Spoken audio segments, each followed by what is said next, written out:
عيسى، يا عيسى ازيك يا شيخ؟ يا شيخ ازيك؟ أنا بخير الحمد لله، نحمد الله عز وجل الذي لم يقتل ولم يصلب ولم يقدر عليه أحد من الخلق. عندي لك سؤال يا عيسى القس. طيب هات سؤالك. يلا، معاك جنبك. بستنى، اول عندي لك سؤال. بص عندي لك لا لا سؤال. لا لا. تسمع السؤال أولا. جنبك كتابك.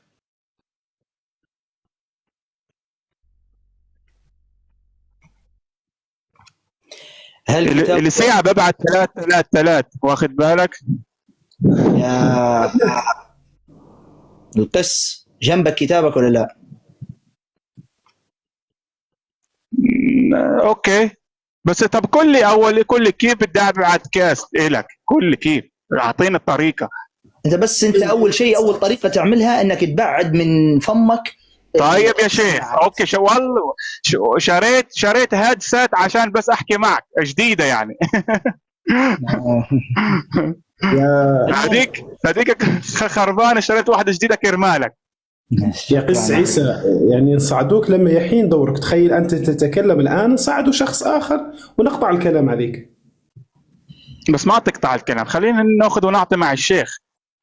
بعدين انا ما بشتم ولا بكل الادبي ولا شيء، انا بدخل مع حوار يعني هادي وبسيط. يا عيسى، ما قلنا لك حبيبي لا تشتم ولا شيء، بس بعد شوي السماعات. هايني بعتها هيك كويس. لو تشيلهم احسن، يا ريتك ما شريتهم. يا عيسى صوتك جدا عالي، بعد السماعات عن فمك. جدا جدا طيب صوتك هيك عالي. كويس، هيك كمان شوي بعدها. كويس، ايوه خليك هكذا. هيك كويس. اوكي يا شيخ. طيب، جنبك هاتف اخر او كذا تقدر تفتح. ها ما سمعتكش. جنبك هاتف اخر تفتح نص، يعني عشان نريد ان نفتح نص في كتابك. ما عندي هاتف اخر. طيب. نفس الموبايل هذا، بس لازم اطلع من الكيكه ثواني يعني وبدخل بعاود. بزبط ولا لا؟ طيب تمام. انا اعرض لك النصوص من عندي، ايش رايك؟ طب انا عندي شويه نصوص اذا حابب تسمعها بالاول على. لا لا لا لا لا, لا. اصبر بص، اصبر. انت عندي طلبت انت طلبت اصبر يا رئيس القس، اصبر. عندي نص اريد ان اسالك عنه، نتناقش فيه وبعدين نتناقش فيما تريد ان شاء الله. تمام. طيب، هذا النص ممكن تقراه امام الجميع. هذا النص، افتح الصوت. سفر عزرا، سفر عزرا 2. ارفع شوي ما شايف. طب اقرا انت ما شايف. سفر عزرا 2:11. تفضل اقرا.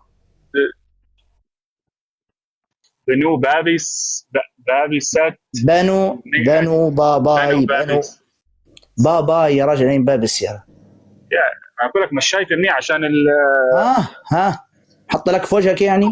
بابيست 123. يا عيسى، انت بتعرفش تقرا ولا كيف؟ اقرا انت ايش. بنو باباي هذه وحدها، وبعدها اوكي 600. 623. تمام. هذا نص وين موجود في الكتاب المقدس عندك، صح؟ اوكي صح. تمام. يعني بنو باباي كم عددهم؟ 623. طيب، ممكن كلكم تكتبوا في التعليقات يا إخوة كم عدد بنو باباي؟ لو سمحتم تكتبوا لي في التعليقات. ممتاز. أظن الجميع متفق أن حسب سفر عزرا 2:11 أنه بنو باباي عددهم 623. ممتاز.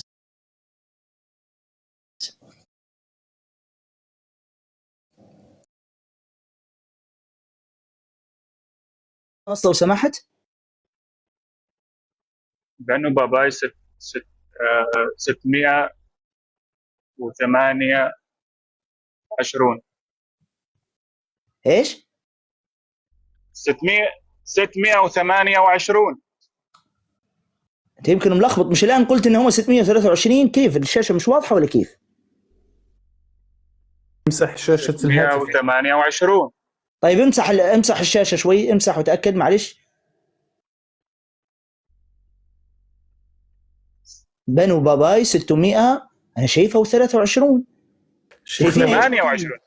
28. ألست الآن قرأتها 623؟ لأن بسلامة فهمك كتابك وقع في تناقض يا عيسى القسيس. في سفر عزرا يقول عددهم 623، وفي سفر نحمية 7:16 يقول عددهم 628. يعني عندك زيادة 5 يا حلو.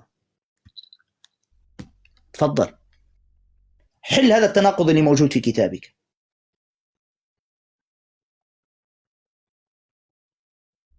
ألو، شكل النت ضعيف عند اليوم. نعم يا شيخ، او مشكل بالسماعات اللي اشتراها. اللي شراها له عشان سمعك خاطر. كويسات، انا سمعك كويس. سمعنا الحمد لله، طمنا عليك، ظننا يعني صار لك شيء، ولا الحمد لله يعني بخير انت؟ الحمد لله. انا بخير الحمد لله. ايه تفضل رد. ما عندي فكرة، لازم أراجع النص، وممكن أرجع لك في يوم ثاني، يعني لازم أبحث عن هذا الموضوع. طيب حلو، جميل. معلش نص في معلومة بس سريعة أريد أن أتأكد منها، تسمح لي؟ تسمح لي؟ تفضل. طيب تفضل يا شيخ، أنت حبيبنا يعني. شكرا يا عيسى. بنعرف بعض من زمان. ايه كانت عرفة طيبة. حسب رأيك يا عيسى هم 5، يعني 5 زيادة ولا 5 نقصان؟ لا شكله زيادة شكل. طب وفي يا شيخ، كمل. ايه انا عبولي يا شيخ، منين جايبين اسماء افلام الكرتون هي باباي وشمشون؟ طلعوا من الكتاب المقدس. بس أنت يا شيخ طرحت سؤال قبل عن المسيح 4 مرات، وين المسيح كان قال رب ولا إله؟ فاكر السؤال؟ حنتناقش فيه. لا تقلق. طيب جايين. يلا بس أريد أن أتأكد بس أنا بذكرك يعني بس. ايه أهلا وسهلا، ما في شيء. عشان تعرف أنا متابعك من زمان، يعني اللي ساعة قاعد بكبس 3. ما شاء الله عليك. بس لو بعرف وين القست، يعني مش عارف أنا. القست تحت تجده وجديد على التيك توك اللي 3 أيام. ايه تحت تجده مكتوب ارسال طلب. المهم لحظة بس. ايوه ممكن تقرأ لي هذا النص يا عيسى؟ أيوة. بس ان شاء الله تقرأ صح بس. والله أنا متخوف من الكلمة الأولى الشيخ. طيب كان أخزيان ابن 42 سنة. توقع الأخ أمين أخزيان من يا رجل؟ أخزيان مش أخزيان. طيب ماشي. أنا كنت متخوف يقراها زاد بالراء يا شيخ. الحمد لله اللي ما قراها كذا. طيب كان أخزيا ابن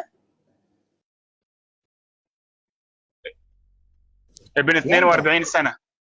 أيوة. حين ملك. أيوة. وملك سنة واحدة في أورشليم، واسم أمه عسلية. اللي هو طيب أوكي. عثلية أنا أمزح. بنت عمري. يعني كم كان عمر أخزيا حين ملك؟ 42 سنة. طيب ممكن كلكم تكتبوا يا إخوة في التعليقات لو سمحتم. طيب وبعدين بعد ما ملك كان 42. مظبوط اوكي.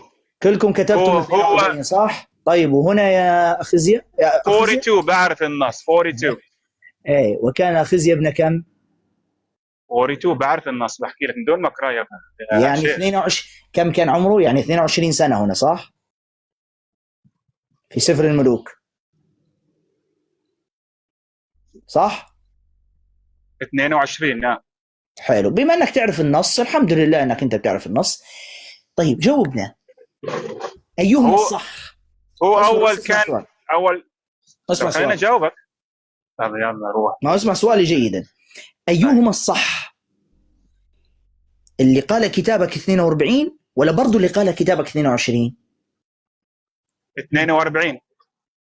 العدد العمر الحقيقي 42. 42 و22 نعمل بها ايه ان شاء الله؟ هو 22 تعين، لكن ما صارش بعده، ما صار يعني. هو كأنه أخذ الوظيفة لكن ما باشرش فيها. شكلك كنت السكرتير، شكلك كنت السكرتير بتاعه انت اللي عرفت التفاصيل هذه كلها. لا، هو تفسير هيك. ادخل على التفاسير، هو كده التفسير. ايوه التفسير، ايوه التفسير هكذا. منين جبتوا هذا التفسير؟ ادخل على اي تفسير مسيحي بقول لك التفسير هيك. يا عيسى النص يقول: وكان أخزيا ابن 22 سنة حين ملك. النص الآخر: كان أخزيا ابن 42 سنة حين ملك. الكلمتين بيقولوا حين ملك، ما فيش مازال ما استلمش الوظيفة ولا ينتظر في التعيين بتاعه ولا الكلام الفارغ هذا كله. تمام؟ طيب خلاص أنا معك. يعني العمر الحقيقي 42 صح؟ 42. تمام. والد أخزيا من هو؟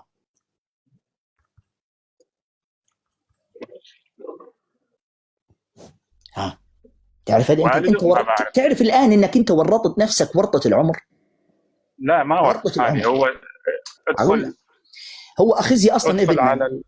اصبر بس. أخزيا ابن من؟ أخزيا ابن شخص اسمه يهيرام او يهرام. اوكي تمام. يهورام هذا اللي هو ابو أخزيا هو الذي كان ملكا قبل أخزيا، صح ولا مش صح؟ صح. طيب ممتاز. من كان ولي عهد يهورام؟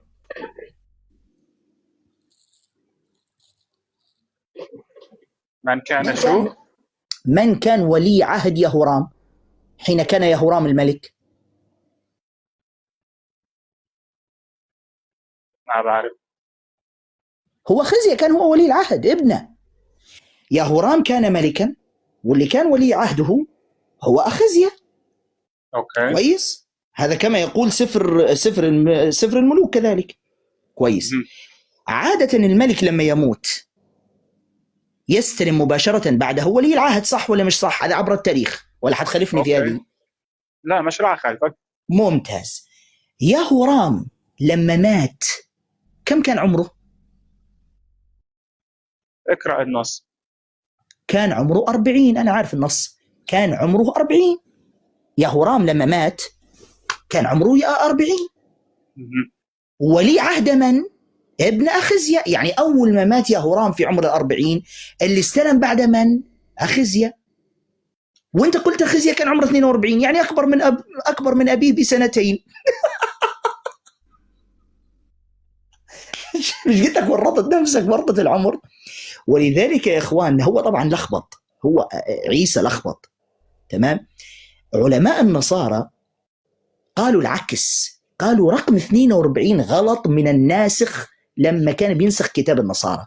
قالوا رقم 42 غلط لأن الولد حيكون أكبر من أبيه بسنتين، مش منطقي. قالوا العمر الصحيح اللي استلم فيه أخزيا الملك 22. أما 42 هذه غلطة ناسخ باتفاق علماء النصارى، غلطة ناسخ. فكان العمر الصحيح ماذا؟ العمر الصحيح 22. لكن عيسى القسيس شكله شارب أرجيلة ولا مأرجل قبل شوي. أنا ما بشرب إشي يا شيخ، يعني لا تفتي. طيب ماشي، يكفيك إنك ماشي كويس، ما تفتيش يعني. ماشي تمام، يكفيك إنك تتناول في الكنيسة دم الرب وجسد الرب عندك، فهذا بنفسه. لكن لا نعبده زي ما بقول معاذ. لا بتعبدوه. خلينا قلبت الفيوزات بتاع الراس، فقال بدل ما يقول 22 قال 42. لكن أنا ساعدتك. طيب عندك نصنع احنا بنعبد. علماء النصارى قالوا العمر الصحيح 22. طيب 42 اللي قال نفس الكتاب، برضو كتاب النصارى هو اللي قال في سفر آخر اللي هو سفر الأخبار، هو الذي قال أن 42 هذا عمر أخزيا حين ملك. قال لك علماء النصارى لا معلش، الناسخ اللي كان بينسخ كتاب النصارى غلط يا جماعة، أخطأ، وقع في خطأ، فبدل ما يكتب 22 كتب 42، وتوتة توتة خلصت الحتوتة. بس تفضل إذا عندك ماذا تريد أن تقول الآن؟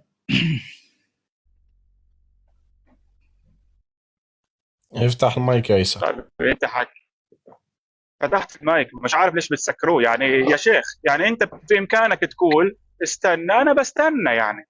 لكن اذا الشخص لما الثاني الشيخ من الشخص نفسك يا عيسى، الثاني اسمع يا عيسى، اسمع. حبيبي لما الشيخ انا من خليني نفسه احكي الشيخ. يا الشخص عيسى الثاني اصبر يا عيسى، مالك.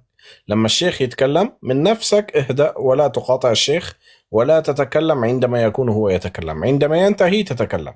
تفضل.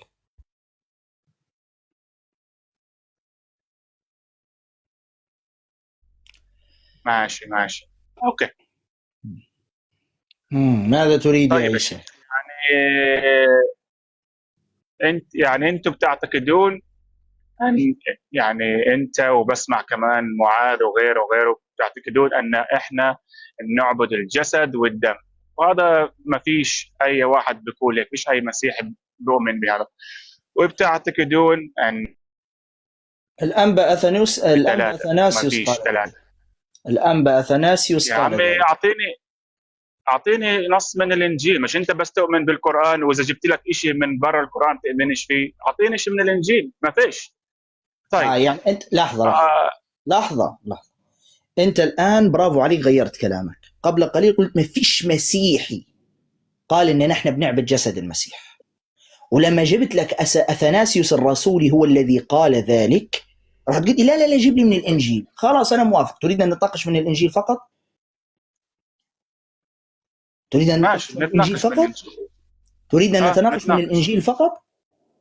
نتناقش يا شيخ، ما عندي مشكلة. خلاص ممتاز. أخرج لي أصلا من الإنجيل أين يسوع قال لك اعبدني، لا جسد ولا غيره. أين قال لك اعبدني أصلا؟ أين أمرك بعبادته؟ يلا يا جميل تفضل. طيب. أنت تريد بس نقاش من الإنجيل؟ تفضل يلا أخرج لي نصا من الإنجيل يقول لك اعبدني يسوع المسيح.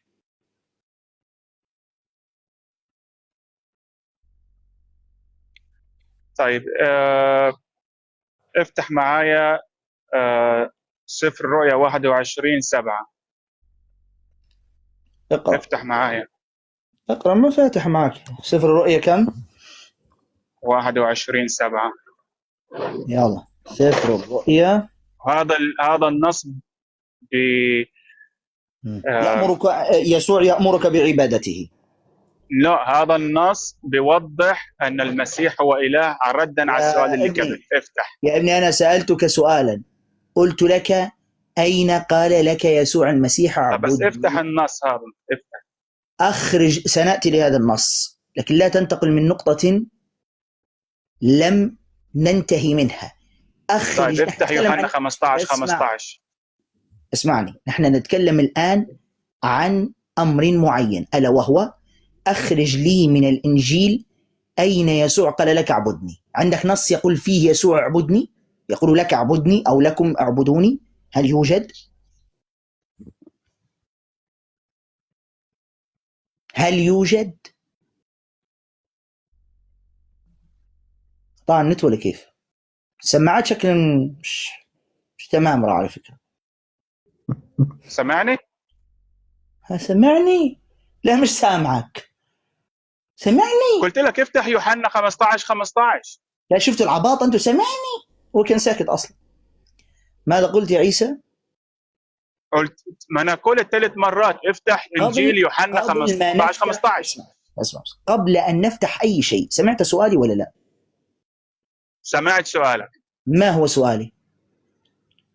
أعطيني نص أنه أين قال المسيح اعبدني. ممتاز. عندك نص يقول فيه المسيح اعبدني؟ يوحنا 15:15. جميل. يلا نفتح يوحنا. يلا 15 العدد 15. يلا. لا أعود أسميكم عبيدا، لأن العبد لا يعلم ما يعمل سيده، لكني قد سميتكم أحباء، لأني أعلمتكم بكل ما سمعته من أبي. هذا النص اللي يقول لك فيه اعبدني. هذا النص اللي يقول لك فيه اعبدني. أنت والله عارف، والله عارفهم، قسما بالله العظيم عارفهم. أنت تسأله في الشرق وهو يجاوبك في الغرب. جايب لي نص ينفي العبودية يا عيسى. يا عيسى يا عبيط، جايب لي نص ينفي العبودية أصلا. يعني أنا جاي أطالبك أن يسوع المسيح حين قال لك اعبدني جايب لي نص ينفي أصلا العبودية. ها كيف هذا؟ كيف هذا؟ بس معلش، لا حول ولا قوة إلا بالله، لا حول ولا قوة إلا بالله. طيب يعني يسوع المسيح خلاص ممكن أتكلم ولا لا؟ مش بيسميكم عبيد صح؟ خلاص ممنوع تسمية عبيد منذ اليوم صح؟ ممكن أتكلم ولا لا؟ جاوبني بس، خلاص ما فيش تسمية عبيد من اليوم صح؟ ممكن أشرح النص ولا لا؟ اتفضل اشرح النص. طيب فهنا المسيح يلغي شيء اسمه عبيد. فكما المسيح ألغى زي ما قال أنه جئت لأكمل، فهنا يضع قانون جديد للعبادة. فالمسيح لغى العبادة فاستبدلها بالأحباء، عشان علاقتنا بين الله والإنسان. بس عيسى بس مقاطعة بسيطة بس، أنت قلت ألغى العبادة وجاء بقانون عبادة جديدة. مش عبادة جديدة، أنت قلتها. المسيح رفعنا من العبودية إلى أولاده، إلى أحبائه. فهذا هو أرقى من العبيد. أيوة. سامع كيف؟ أيوة. فهو الله ما بدك تعبده كعبد، بل بدك إياه تكون معاه علاقة روحانية. طيب كأبو. عشان هيك إحنا بنصرخ إليه من كل أبانا السماوي. طيب خلاص انتهينا يعني صح؟ يسوع خلاص احفظوها يا أعطيك نص ثاني بس. اصبر احفظوها يا إخوة. يسوع المسيح ألغى العبودية. خلاص ما فيش عبودية في المسيحية يا جماعة. صح يا عيسى؟ صح يا عيسى؟ ما فيش عبودية في المسيح صح؟ ما فيش عبيد عند المسيح صح يا عيسى؟ ها عيسى تكلم يلا، أكد لنا المعلومة. خلاص ما عادش في عبيد. المسيح ما بدك إياه يكون عبد تكون عبد لإله، بل يعني لغى خلاص، أحباء لإله، بل أيوة. لغى العبودية، ما فيش عبيد خلاص. طيب ليش بولس خالف كلام المسيح وقال أيها العبيد أطيعوا سادتكم؟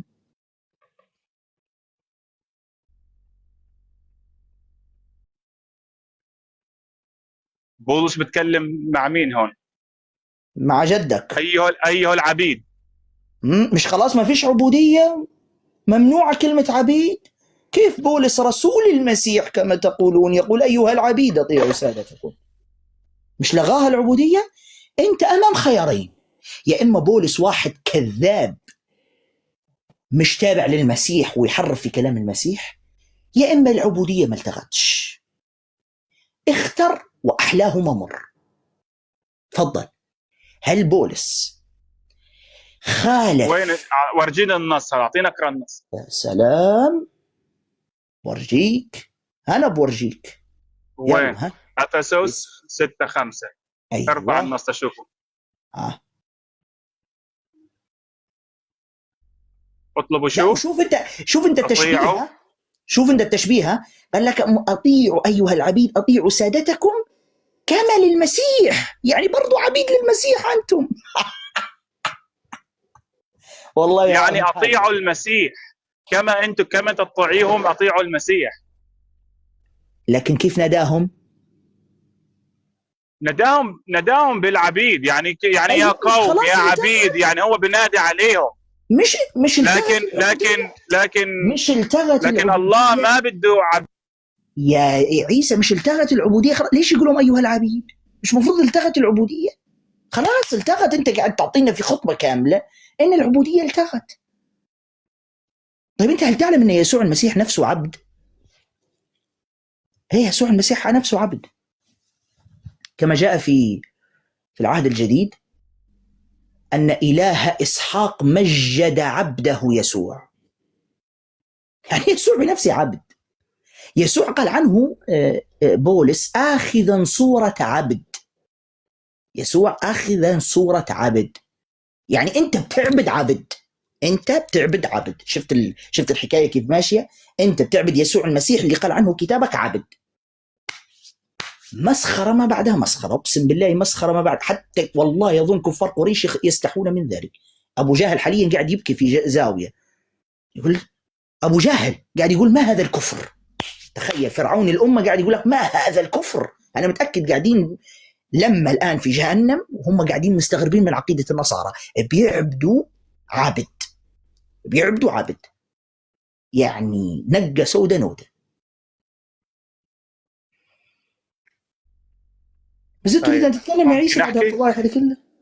آخذا صورة عبد وليس عبد، في فرق المعنى. لا في صورة عبد.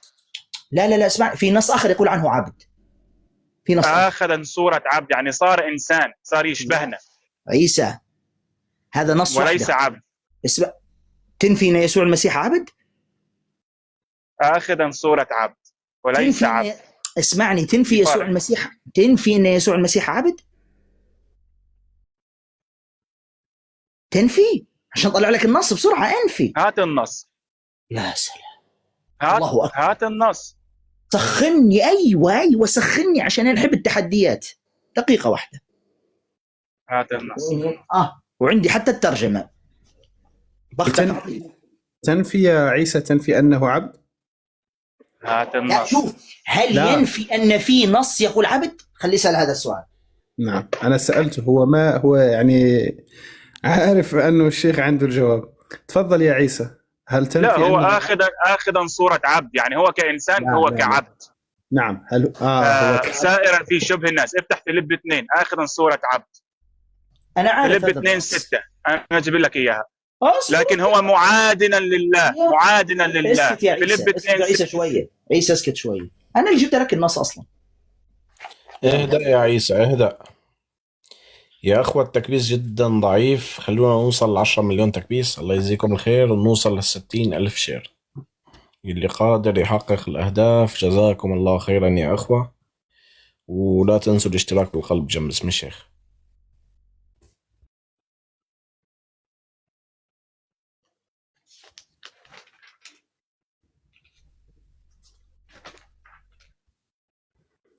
كما لا تنسوا صفحة الشيخ بالقستات يا إخوان، اشتركوا فيها أيضا، واللي متابع أقصد تابعوها، وأيضا تابعوا صفحة الشيخ الرئيسية اللي يبث منها الآن.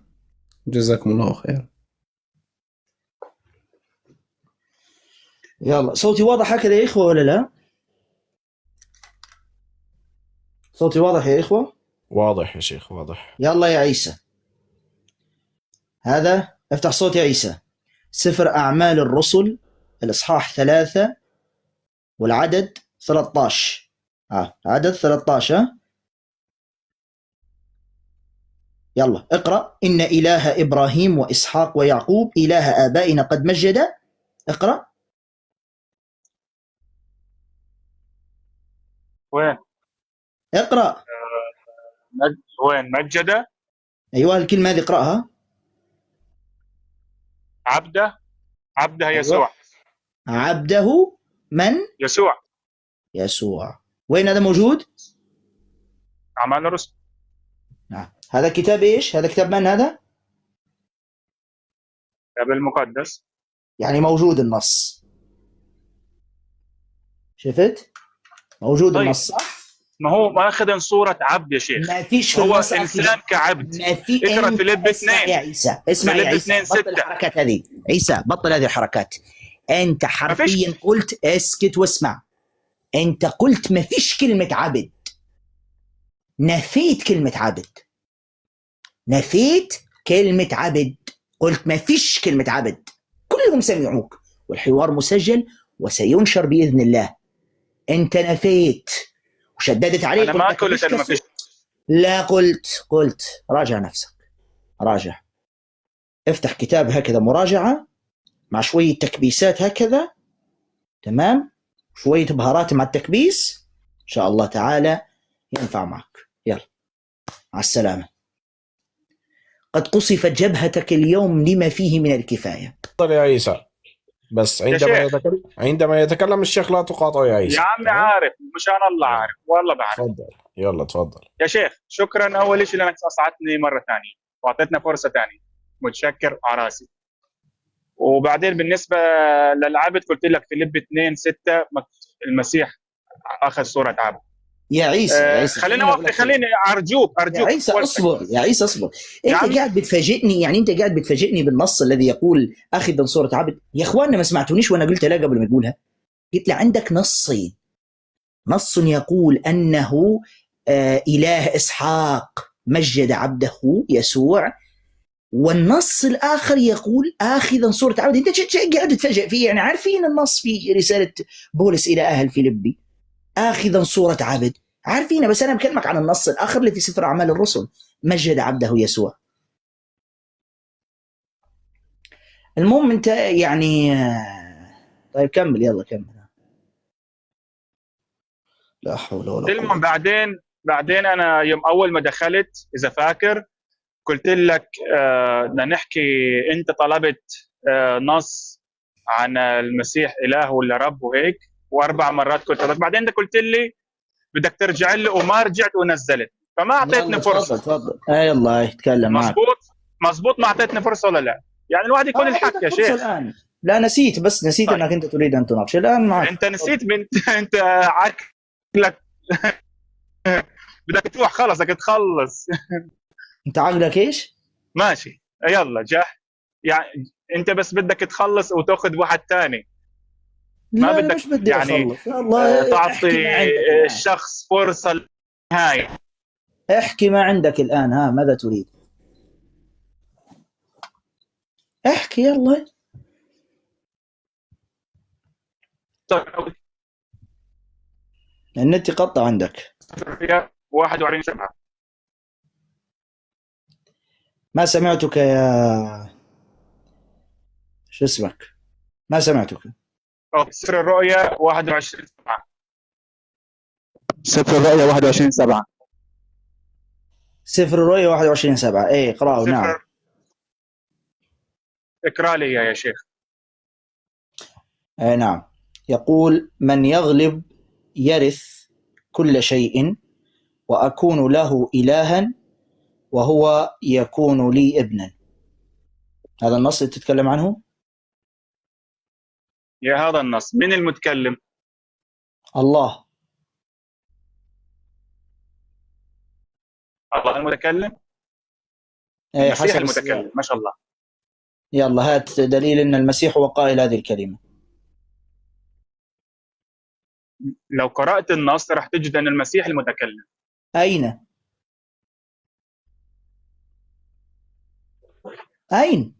اقرأ النص. اقرأ اللي قبله راح تعرف أن المسيح. يلا نقرأه كاملا. نقرأ وين بالضبط اللي قبله؟ وين بالضبط؟ نقرأه كاملا. أي عدد؟ أنت اقرأه الآن وطلع لي كلمة اقرأ من الأول. اقرأ من الأول.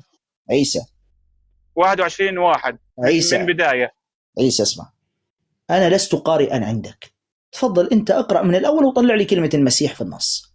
يلا تفضل ابدأ من الأول أنت. يلا افتح اقرأ من الأول أنت وبين لنا.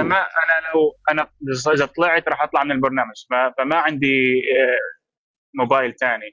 فأنت عندك الكتاب المقدس وأنت عندك الموبايل. فاقرأ من أنت الأول. قل لي، أنا مش هقرأ لك كل الإصحاح، وين بالضبط في أي عدد قال إن المسيح، وأنا سأقرأ لك. هم يا شيخ 7، يعني من 1 ل7 هو بعدد ال7. من 1 ل7 يقول المسيح، من 1 ل7 اتكلم. صح؟ اقرا من 1 ل7. لو ما طلعناش كلمة المسيح ماذا تفعل؟ مين المتكلم يا شيخ؟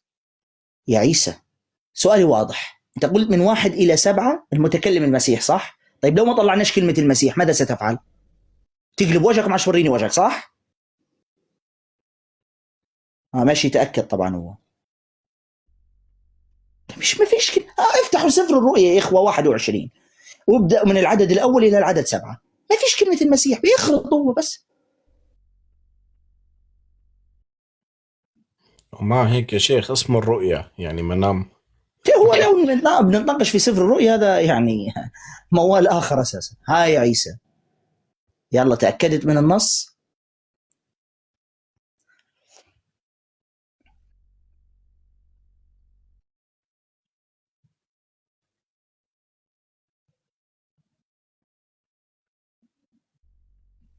هاي يا عيسى إذا أنت خارج البرنامج يا عيسى ما نسمعك نحن. ادخل إلى هو البرنامج. خارج البرنامج فعلا. نعم.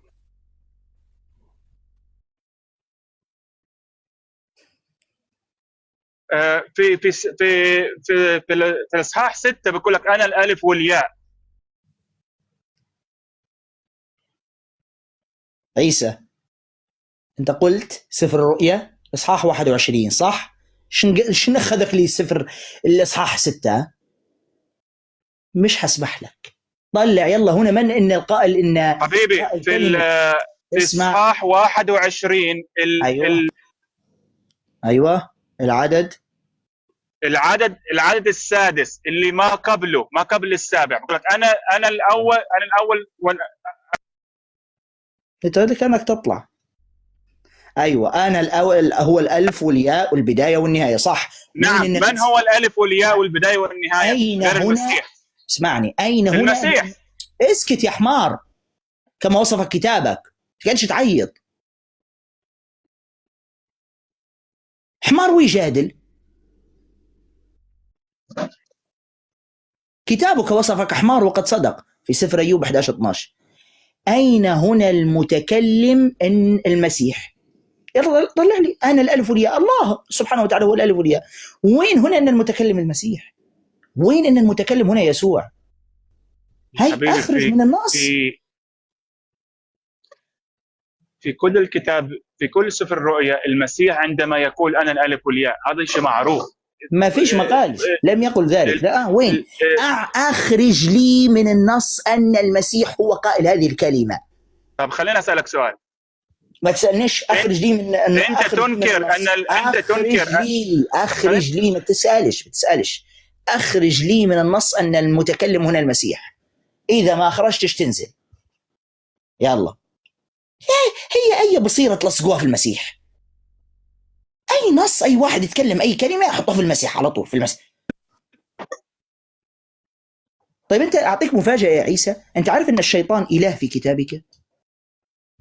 الشيطان إله في كتابك. يعني لو سلمنا جدلا بكلمة إله، كلمة إله في كتابك لا تعني الله الحقيقي المستحق للعبادة بالضرورة. أطلقت على موسى النبي عليه السلام في سفر الخروج، قال أنا جعلتك عن موسى أنا جعلتك إلها لفرعون. بولس يقول عن الشيطان إله في رسالته إلى أهل كورنثوس، إله هذا العالم قد أعمى أذهان غير المؤمنين. شوف التفاسير بتاعك بتقول عنه أنه هنا المقصود به الشيطان، ومع ذلك ليس المسيح المتكلم هنا. شوف أنا مسلمة معك إلى أين؟ امشي تأكد من النصوص، امشي تأكد منها يلا.